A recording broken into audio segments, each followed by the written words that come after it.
most people try to create a new personal reality as the same personality, and it doesn't work.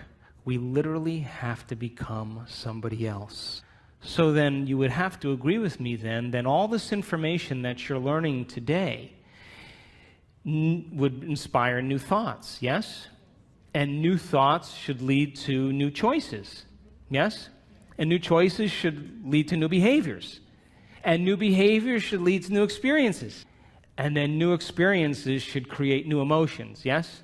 And new emotions should inspire new thoughts, and that's called evolution, yes?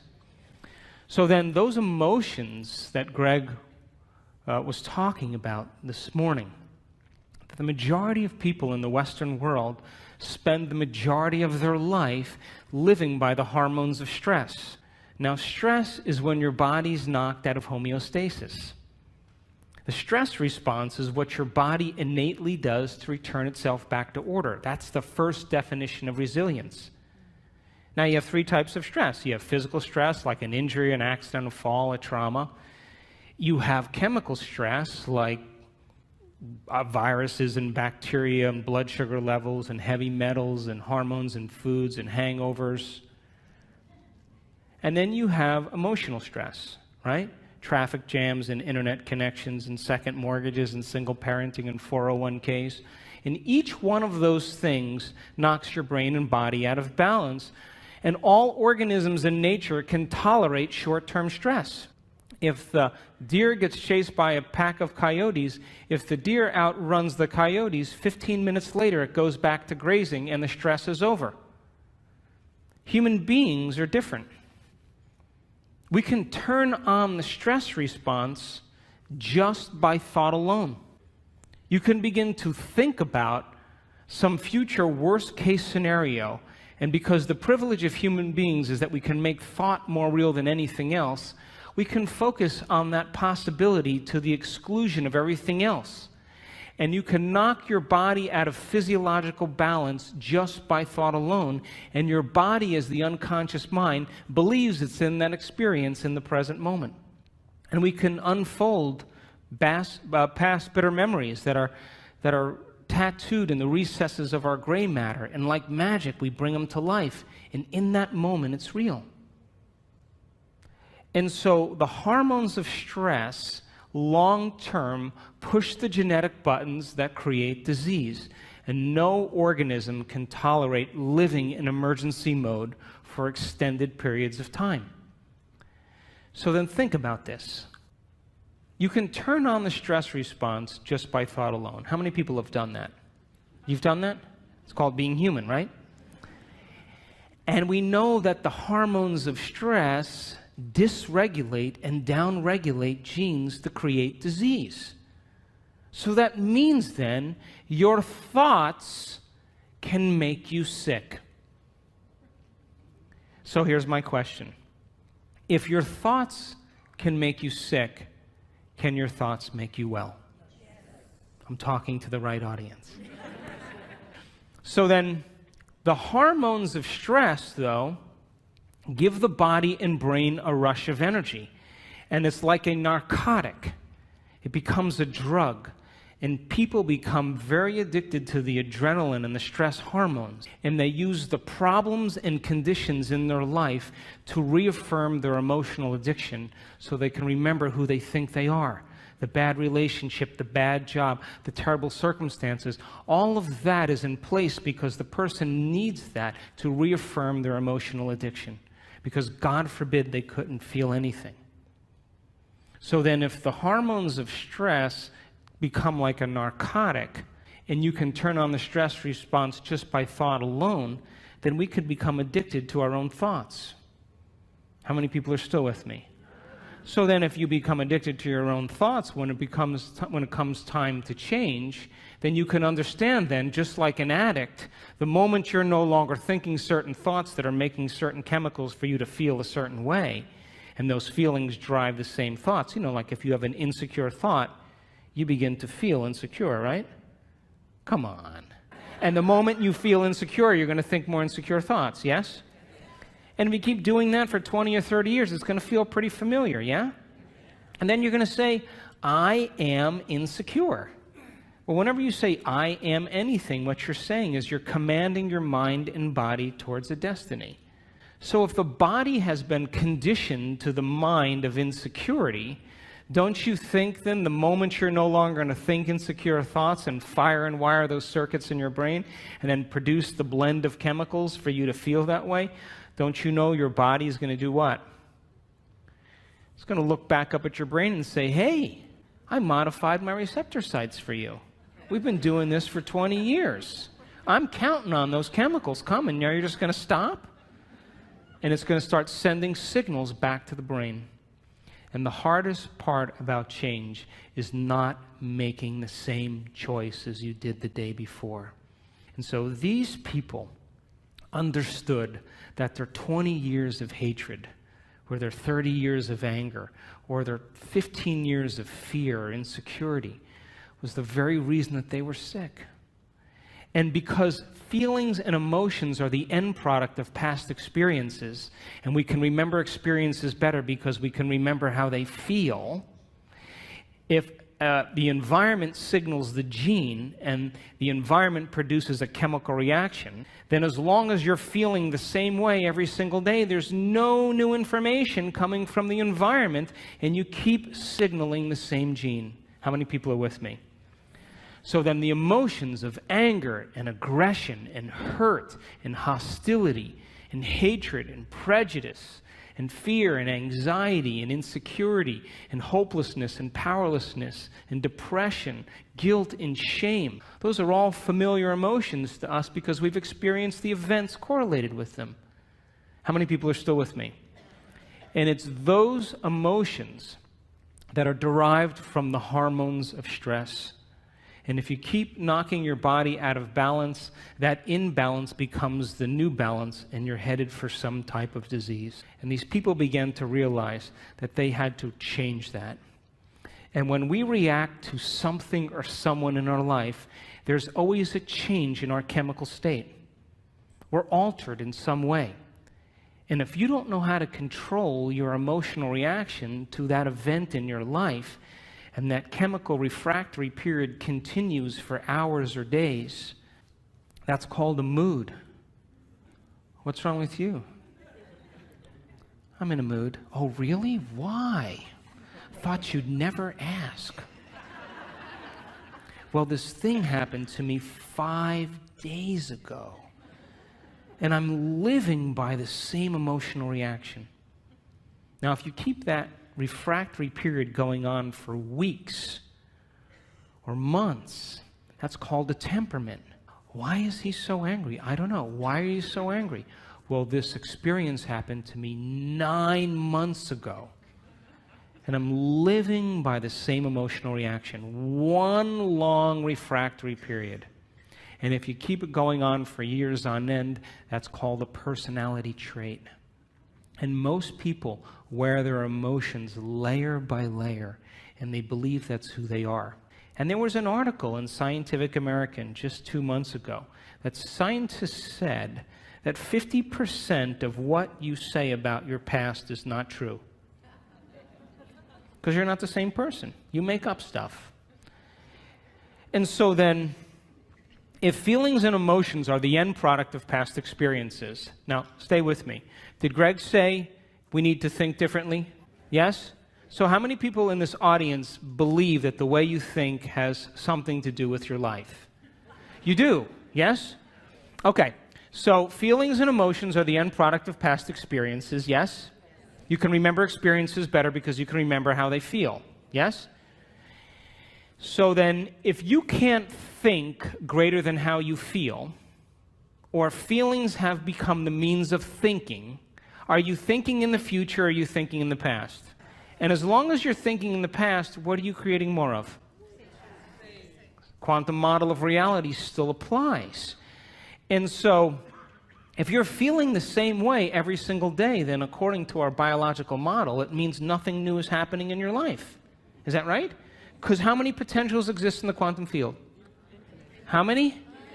So with every new experience, there should be a pretty good emotion, right? You should feel overjoyed or in awe and wonder or excited or inspired or in gratitude or appreciation, an elevated emotion. But living by those same familiar emotions means nothing new is happening in your life, and the body as the unconscious mind, as long as we're living in the same familiar feelings, is believing it's in the same past experience 24 hours a day, 7 days a week, 365 days a year. And if the body's become the mind of that emotion, then the body literally is living in the past. And we can't create a new future holding on to the emotions of the past. So these people began to realize that no one or nothing was worth it. And that the hormones of stress endorse the ego for us to become selfish. Because when an animal is threatened by something in its external environment, the job of the organism in emergency and survival is to take care of the self.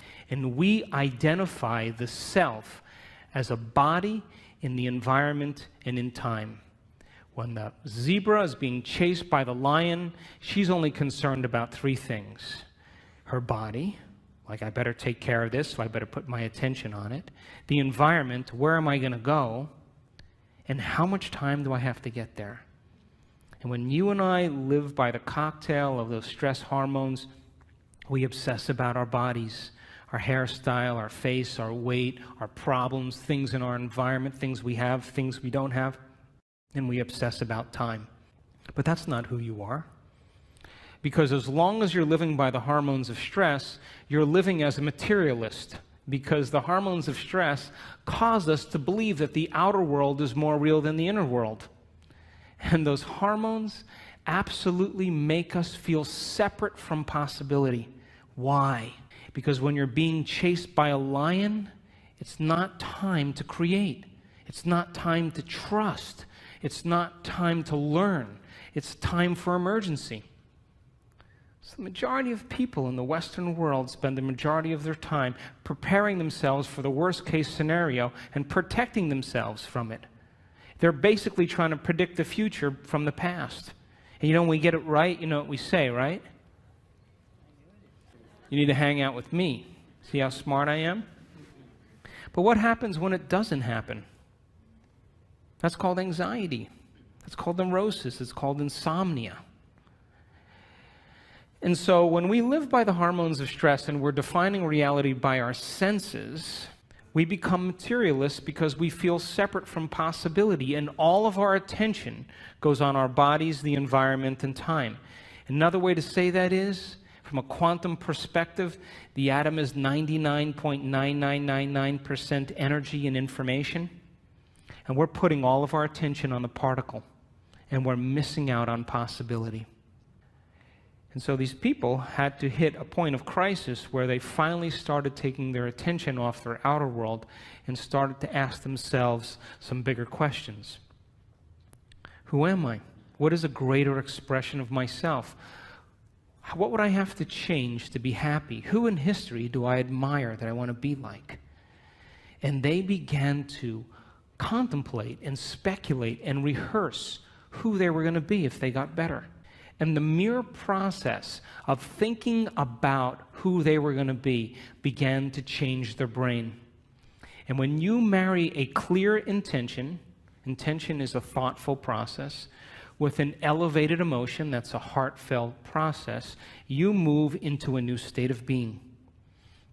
And as they began to remind themselves every single day of who they no longer wanted to be, and they reminded themselves every day of who they did want to be, they began to cause their brain to fire in new sequences and new patterns and new combinations. And whenever you make your brain work differently, you're changing your mind. Because according to neuroscience, mind is the brain in action. Mind is the brain at work.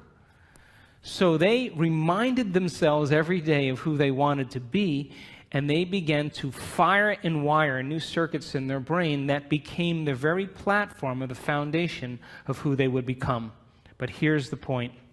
They said, I'm not getting up from this meditation until I feel like that person. Now, The privilege of being a human being is that we can make thought more real than anything else. And when the thought in their mind became the experience, their heart began to open, and their body, as the unconscious mind, began to believe it was in that new future, in the present moment, and they were literally signaling new genes in new ways ahead of the environment. And as they began to fall in love with themselves and gave thanks before it was made manifest, the emotional signature of gratitude means the event has already happened. And so now they were giving their body a taste or a sampling of the future in the present moment. And every day they did it over and over again. And they were unmemorizing emotions that kept them connected to the old self. And they were reconditioning the body to a new mind and to a new emotion. And that heart of theirs began to open. And they went from selfish to selfless. And they moved from a state of survival to a state of creation. And when they were no longer thinking and feeling in the same way, they moved into the fourth quality. They had long moments where they lost track of time and space. What they were doing in their inner world became so real to them that when they opened their eyes, they thought it would be 20 minutes later, and it was an hour and 20 minutes later. And when they did that, that magnificent forebrain, the crowning achievement of the human being, the frontal lobe, the creative center, it has connections to all other parts of your brain. And when you're asking open-ended questions like, what would it be like? How would it have to be? The frontal lobe, like a great symphony leader, looks out of the landscape of the entire brain and it begins to select different networks of neurons and seamlessly pieces them together to create a new mind.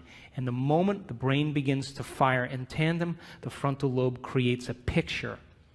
And that picture is called an intention. And when you can make that picture more real than anything else, and you begin to feel inspired by it, your body's no longer living in the past.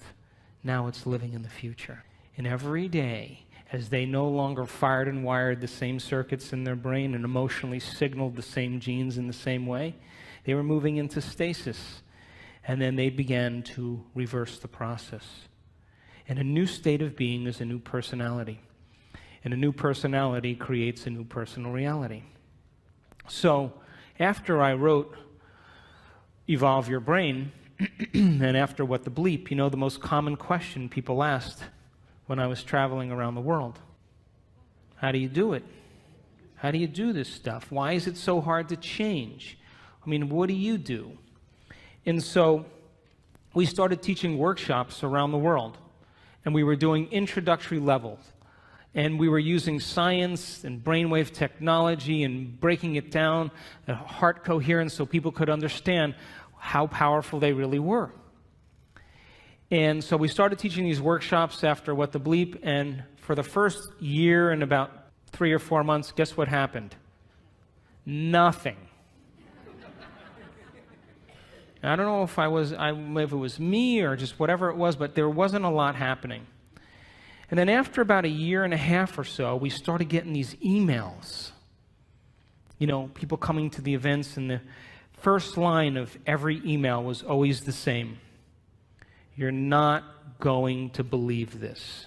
My 20 years of hatred towards my father, I just decided I didn't want to hate any longer, and my acid reflux went away. What do you know? Did I signal a new gene in a new way?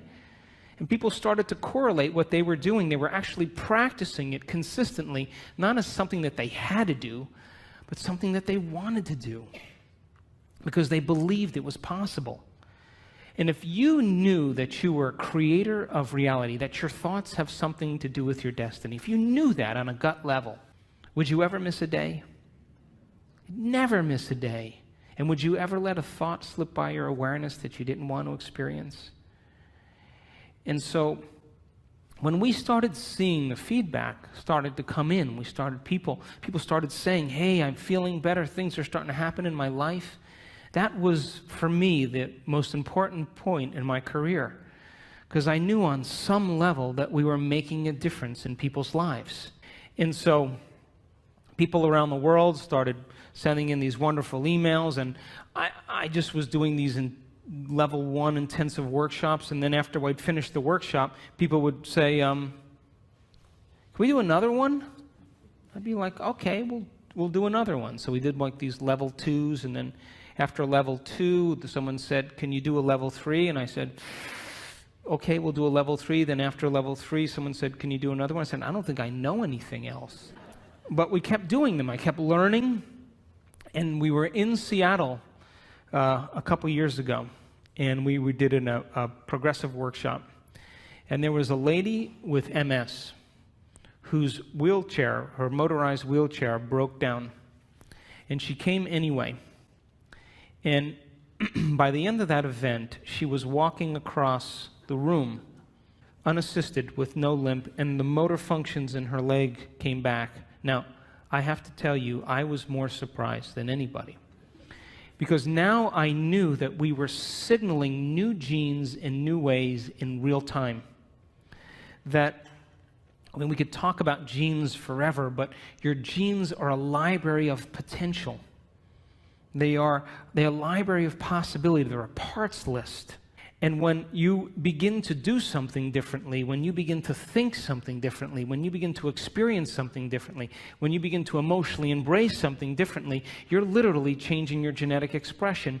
And when you turn on new genes or activate new genes, those genes turn on to make new proteins.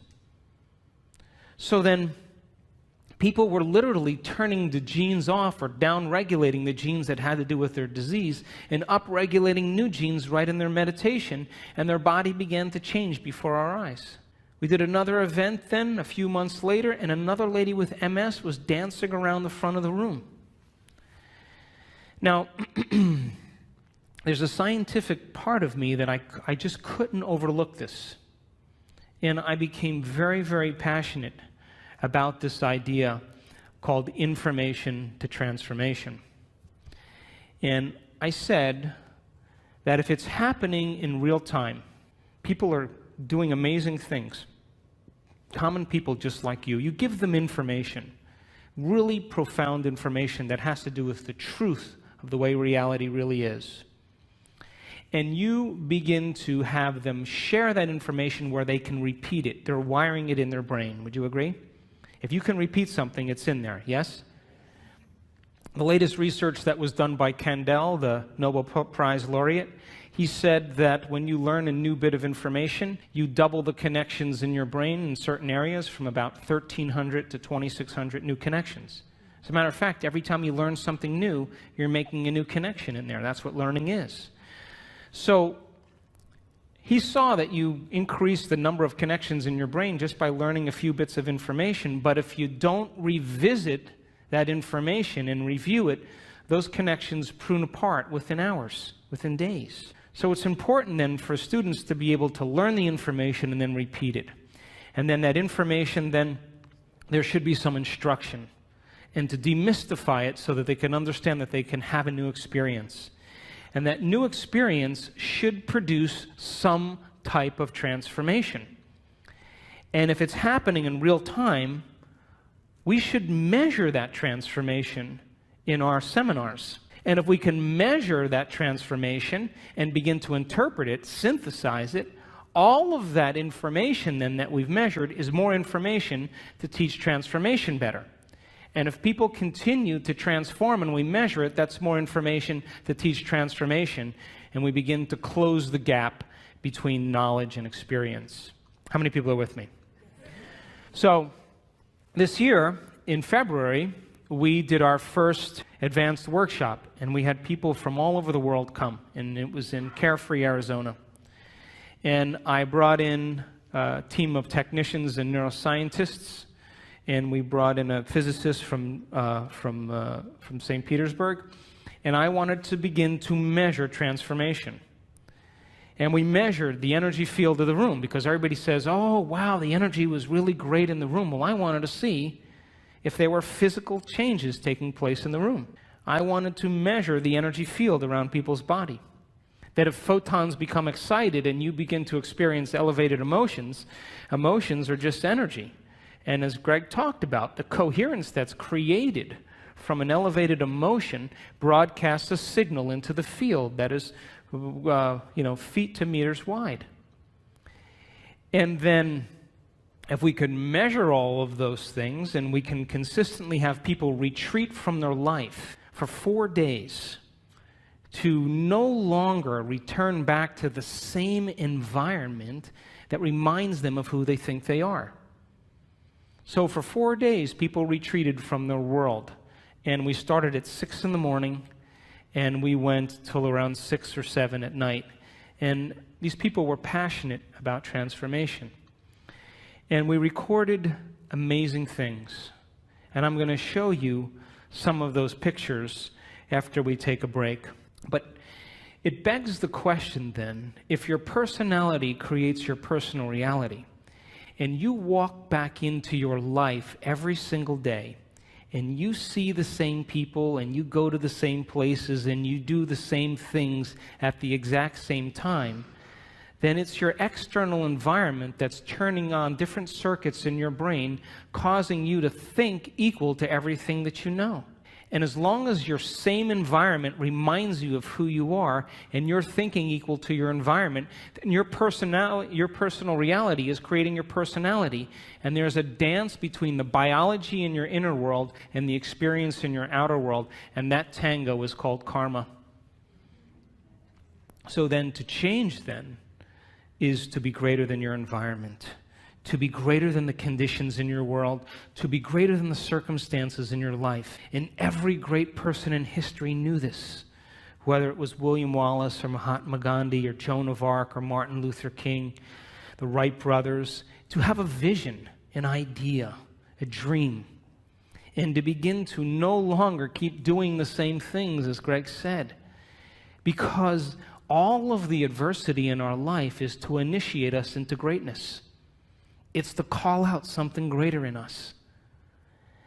And so these people retreated from their life for 4 days, and they took away the constant stimulation that reminded them of who they were long enough to change their brain and body to be ahead of their environment. And so we measured some amazing things in these people. We saw people with chronic diseases all of a sudden have normal bodies again. We've had people in our work that were diagnosed with rare genetic disorders. My thinking was, if I knew the things from the people that had spontaneous remissions that I studied, what those commonalities were, we should be able to reproduce them, right? So that's why we developed the model of transformation in our workshops. I just did what people already knew how to do and just used the science to explain it. But we had to get people to reproduce it, because anything that's repeatable is a scientific law, or verges on a scientific law. So I wanted to see if we kept doing it, if we were able to produce some type of consistent change. And we started to see some pretty amazing things take place. We did a second event in July of this year, and we partnered with HeartMath Institute, and people wore the monitors for 24 hours, and we were measuring heart coherence with brain coherence. And I'll show you some pictures of some amazing people that sustained heart coherence for hours. It became a skill. As Greg said, once you know how to do it, you know how to do it. So when we live by the hormones of stress and all of the energy goes to these hormonal centers and away from the heart, of course the heart is going to be the first organ that's starved of energy. And when we live by the hormones of stress, we will always try to force the outcome. We'll always try to push and make it happen, because we are matter trying to change matter. And one of the things I learned in studying people that did amazing things in these workshops is I watched a lady for a whole hour. I watched her brain on the scan, and her brain was working so hard. And as I watched it over and over again, watched it over and over again, watched it over and over again, the more she tried to change, the worse her brain got. And I went up to her afterwards and I said, how was that for you? And she said, I had the worst meditation of my life. And something clicked in me in that moment, and I knew that most of us, we try to use our brain to change our brain. We try to use the ego to change the ego. We try to use the program to change the program, and it only endorses it. And in that moment, something clicked, and I knew that they had to become pure consciousness, that they had to get beyond their body, get beyond their environment, and get beyond time. Because when you become pure consciousness, and we have all the biological and neurological machinery to do this, by the way, you come preloaded with everything you need. You don't need anything else. That when you forget about yourself, when you become nobody, no one, no thing, nowhere, no time, and you become pure consciousness, a thought impossibility. The moment you are consciousness, now you have dominion over your body. Now you can change something in your environment, and now you can create some future time. And the moment we saw people become pure consciousness, and we will talk about that after the break, the brain naturally gets organized. The hormones of stress, when we are under the gun of the fight or flight nervous system, the brain and the heart move out of rhythm. It's like a group of people playing the drums all at the same time with no rhythm. It's noise. And that's what happens to the neural network in the heart and the neural networks in the brain. And they actually, if you saw the brain on a functional scan, it begins to compartmentalize. Different compartments of the brain are no longer communicating with each other because different communities are saying, hey, it's not a time to communicate now. There's a tiger on our back here. We got to run. And so the long-term effects of stress causes the brain to move into what's called high beta brainwave patterns, like driving your sports car in first gear. And different compartments of the brain no longer communicate with each other. And if you were to measure that on a brain scan, it's very erratic patterns. The moment you become pure consciousness, you forget about yourself. That's my definition of creation. The moment that happens, the brain goes, thank God he's out of the way. Now I can get organized again. The operator is finally gone for a few minutes. And we started in that event, in that February event, teaching people how to become pure consciousness. And when that happened, we saw their hearts get highly coherent. We saw their brains get highly coherent. And it's kind of an irony. If you want to change something about your body, you got to forget about your body. You want to change something, problem in your life, you got to forget about your life.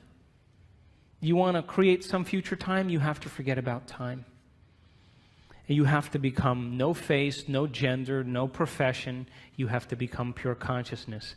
And we saw it over and over again, that 91% of our people that had their brains scanned in our first event had a more than 80% change in their brain for the better. And there was no drugs, there was no, therapies. They just went through the process of observing their thoughts and becoming conscious of their unconscious thoughts because they're no longer being distracted by their environment. Pay attention to their behaviors and their actions and look at the body as the mind and the emotions and master that. In the first day, the energy in the room, we measured it. Guess what happened to it? It went down. Because people who are breaking all their emotional ties to their known familiar life. But when we went to that next day and they became pure consciousness, the energy in the room began to rise. And when we saw that, it was miraculous. And we measured the energy as it began to continuously improve. And when we did our event in July, we started seeing people having enormous amounts of energy that were stored in their body travel up through their heart and into their brain. And we captured people with a full-on Kundalini experience, full-on ecstasy in their brain. And they were common people just like you. And boy, I tell you what, after that experience, they could care less about their checking account.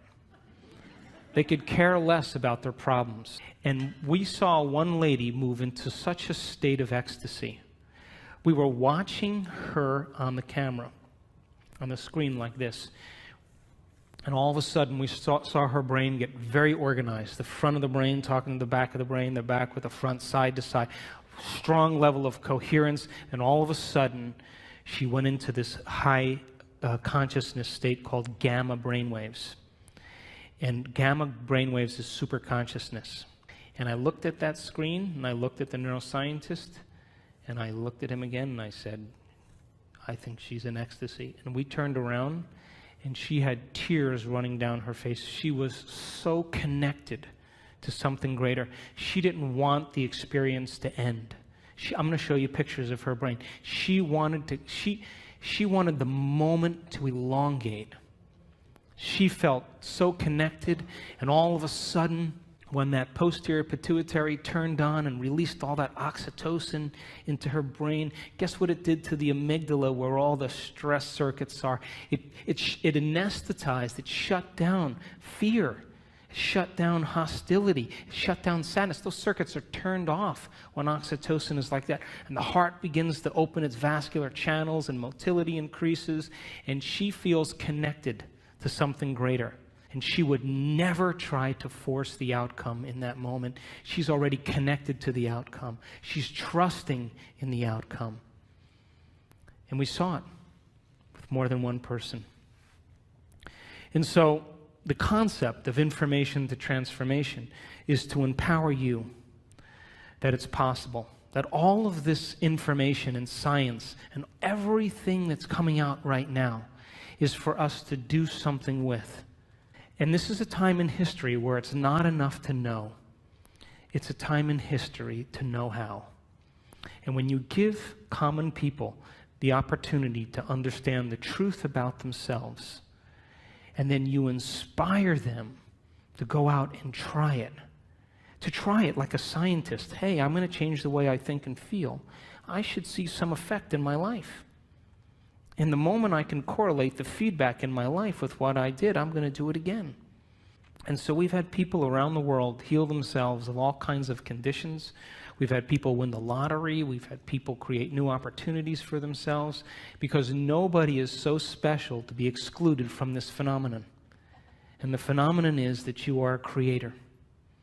And when you live by the hormones of stress, you forget that, and so do I.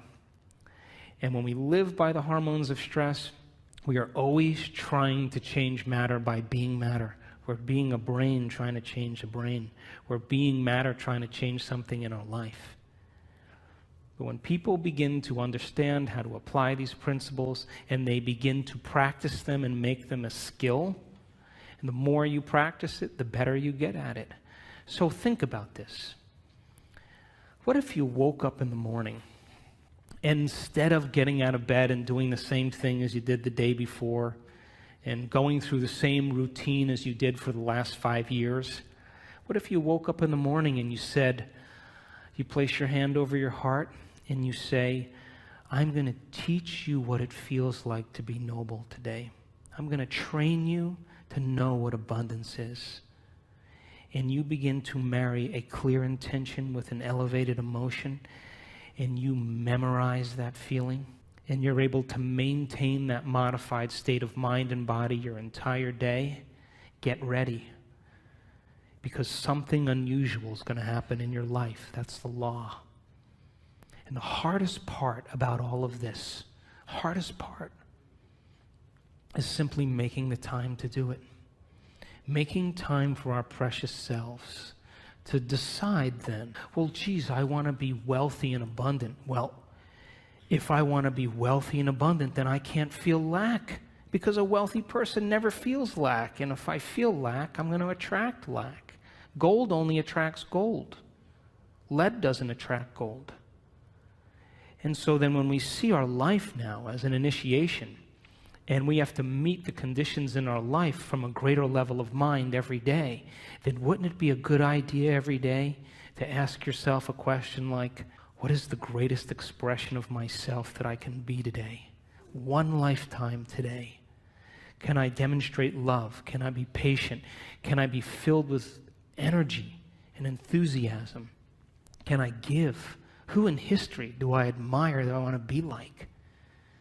And you begin to rehearse a new way of being and begin to install the neurological hardware in your brain so you have the circuits in place that when you open your eyes, you're somebody else, and you get that heart-centered emotion going.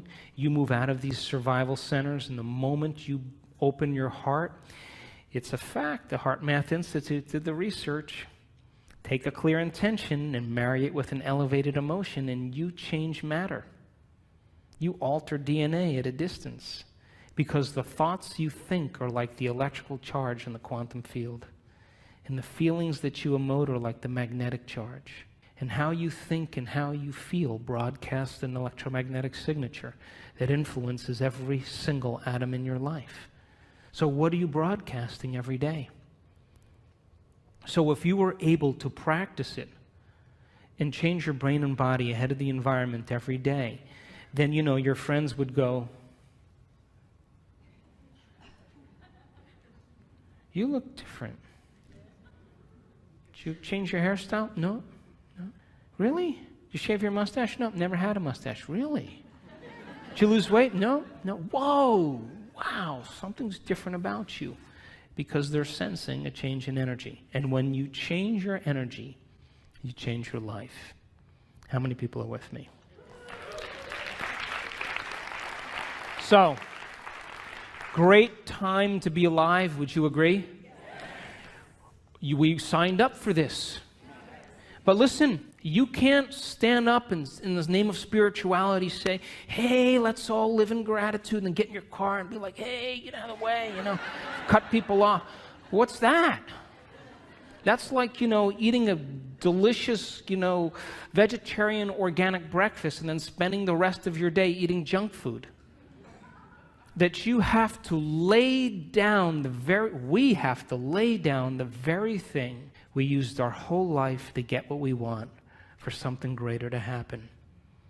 And it means that all of the conditions in our outer world somehow reflect some aspect of us. And if you want peace in the world, you better not be arguing with your coworker. It doesn't work that way. And if you want to experience true fascination for life, make time for fascination. I was in Barcelona a little ways back, and I was invited to speak to the ministry of all the ministries in the government there, 17 different ministries. And they're in a crisis right now.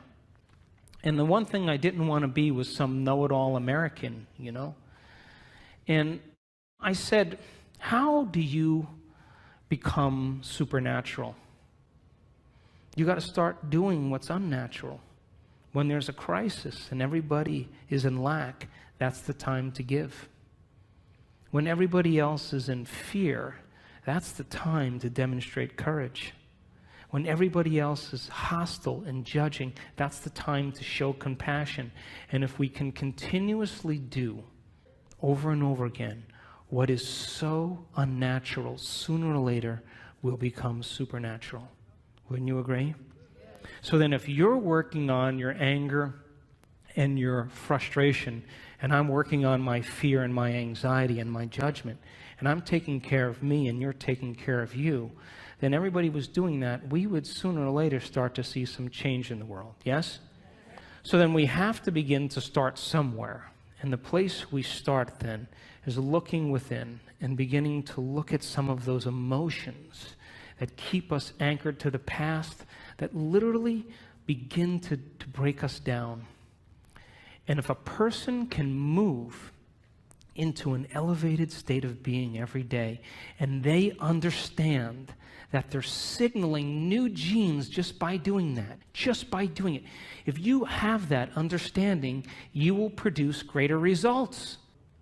If a group of elderly men can retreat from their life for 5 days and go to a retreat center north of Boston, all these men in their 70s and 80s, and they were told to act like they were 22 years younger. Just pretend.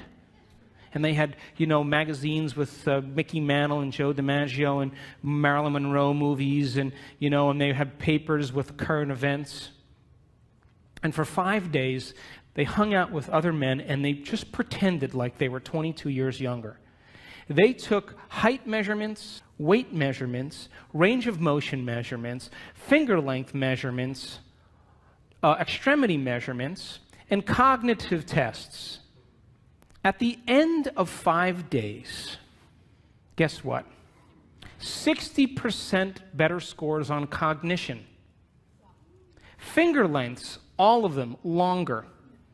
Range of motion, all improved. Some of them were playing touch football again without their canes. Who are you pretending to be? Because if you can begin to understand that when you begin to change your state of being, that a thought begins to activate new neural networks in your brain. New neural networks in your brain begin to fire and wire to create a hologram or a picture. That hologram or picture signals the limbic brain to make neuropeptides. And neuropeptides are chemical messengers that signal hormones. And hormones and neuropeptides begin to dock on receptor sites of cells. And cells begin to get a new message and signal new genes. And new genes make new proteins. And new proteins means the expression of life. And the expression of life is equal to the health of your body. Just by changing a thought. So then, if you woke up every morning and you pretended to be genius of the universe, unlimited mind, healthy, you would probably have to stop on the side of the road with your pen and write down the download that you were getting from the field because you never thought in that way. And so you and I have been hypnotized and conditioned into believing that we need a reason for joy, that we need a reason to give thanks. We need a reason to feel inspired. That's the old model of reality, of Newtonian physics, of cause and effect. Wait for something outside of you to change how you feel inside of you. And the moment you feel better inside of you, you pay attention to who caused it outside of you. And that event's called a memory. That's cause and effect. Quantum model of reality, as Greg said, is about causing an effect. Begin to change how you think and feel, broadcast a whole new electromagnetic signature, and give thanks before the event is made manifest. Materialists would never do that, but the quantum mind, the immaterialist, always does that, because the moment you begin to observe a new future, that's called intention, with an elevated energy, you are causing infinite waves of possibility to begin to collapse into new patterns of information called your life. But if you're observing your life from the same level of mind every day, and you begin to anticipate the next experience based on your past, I'm curious, tell me where the unknown is going to show up in your life. Is there any room for that? It would just be too inconvenient. The alien ship landed in the back. Are you kidding me? Dancing with the Stars is on tonight. Can they come back tomorrow? I'm busy. This is inconvenient. So this is a time in history where we have to meet these challenges with a greater level of mind. And we can't keep doing the same things, thinking the same thoughts, performing the same actions, and living by the same emotions and secretly expecting our life to change. We have to meet all of these challenges, and we have to be the heroes and the heroines that begin to leave a legacy in this particular time. There's a stigma that you and I have been conditioned into believing that all leaders get it in the end. Abraham Lincoln, Martin Luther King, William Wallace, Joan of Arc, they all got it in the end. It's a subconscious conditioning that leaders somehow pay the price with their life. You ever see a group of birds that all move in the same direction? You ever see the fish that all swim in the same? If you study that phenomenon in biology, that's called emergence. You would think that there's a leader, like it's a top-down phenomenon. Turns out there's no leader. It's a bottom-up phenomenon. Everybody is leading. There's one mind, one consciousness. So you can't take out all leaders if everybody's leading now, could you? So this is a time in history where emergence is the model, that we have to lead by example. And all of this information is to empower you to understand that it's possible.